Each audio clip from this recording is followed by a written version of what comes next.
malam hari ini Bapak bertanya saja memiliki keresahan, itu sebenarnya kuncinya Pak, yaitu memiliki growth mindset.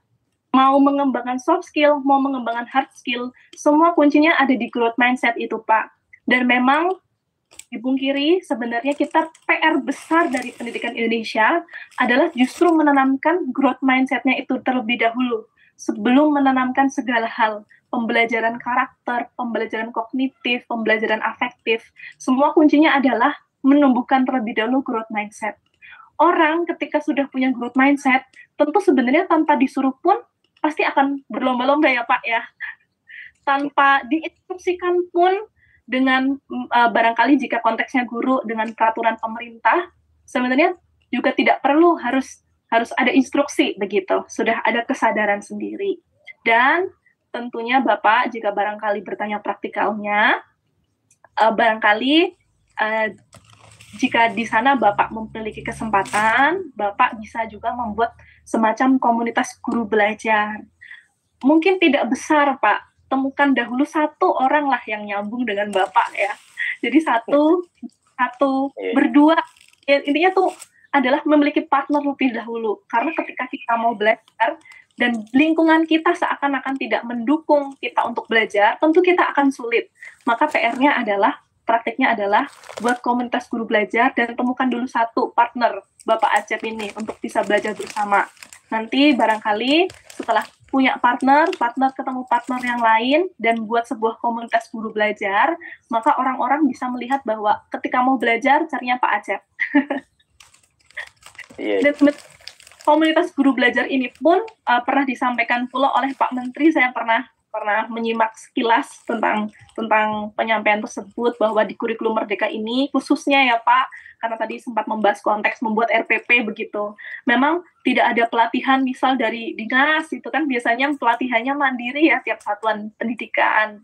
Dan memang tujuannya adalah membuat komunitas guru belajar. Hanya memang PR-nya komunitas guru belajar itu pun baru bisa bertumbuh ketika orang yang menginisiasinya juga punya keresahan. Dan semoga keresahan Pak Acep ini semakin besar ya, saya berdoanya ini. Pak Acep.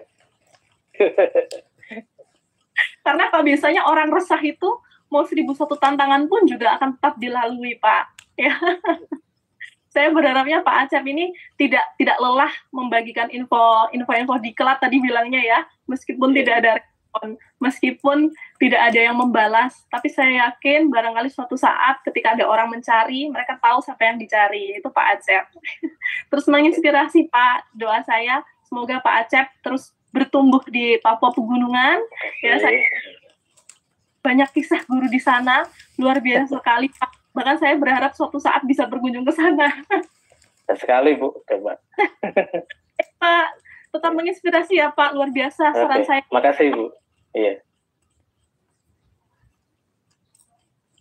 Oke, baik. Terima kasih atas jawabannya Ibu Tessa. Dan tak terasa di sini kita waktu diskusi sudah hampir selesai. Tapi tak lupa di sini saya mau membacakan pertanyaan dari rekan-rekan kita yang bergabung via YouTube. Nah, di sini ada salah satu pertanyaan yang menarik nih, Bu. Kebanyakan kita kan sering termotivasi oleh ekspektasi. Nah, di sini ada guru yang bertanya, yaitu ada Bapak Joko Budi. Bagaimana jelaskan situasi di mana hasil tidak sesuai dengan harapan kita? Bagaimana cara mengatasi hal ini? Nah, kadang kita ekspektasinya terlalu tinggi nih, apalagi sama pencapaian murid kita. Nah, kira-kira gimana cara kita menangani situasi seperti ini? Dipersilakan Ibu Tessa. Ya, baik. Barangkali jawaban saya singkat saja. Barangkali yang perlu dipertanyakan adalah masing-masing pribadi kita. Sebenarnya dalam kita menjadi guru, apa yang menjadi value utama kita? Apakah berfokus pada proses ataupun pada hasil? Ketika kita berfokus pada hasil, maka barangkali pernyataan tadi menjadi sebuah kenyataan yang menyakitkan ya, Bapak. Barangkali ketika hasil mengkhianati usaha.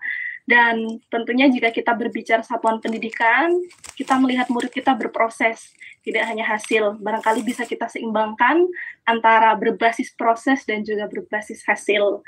Dan demikian Bapak, semoga bisa menjawab dan memberikan gambaran ketika kita berbicara tentang soft skill pun, kita juga sedang berbicara tentang sebuah proses yang mana soft skill ini memang dibentuk dari interaksi sehari-hari, dengan hubungan sehari-hari, menumbuhkan empati yang berbasis pada proses ya. Hasilnya tentu barangkali tidak selalu mengikuti, tetapi justru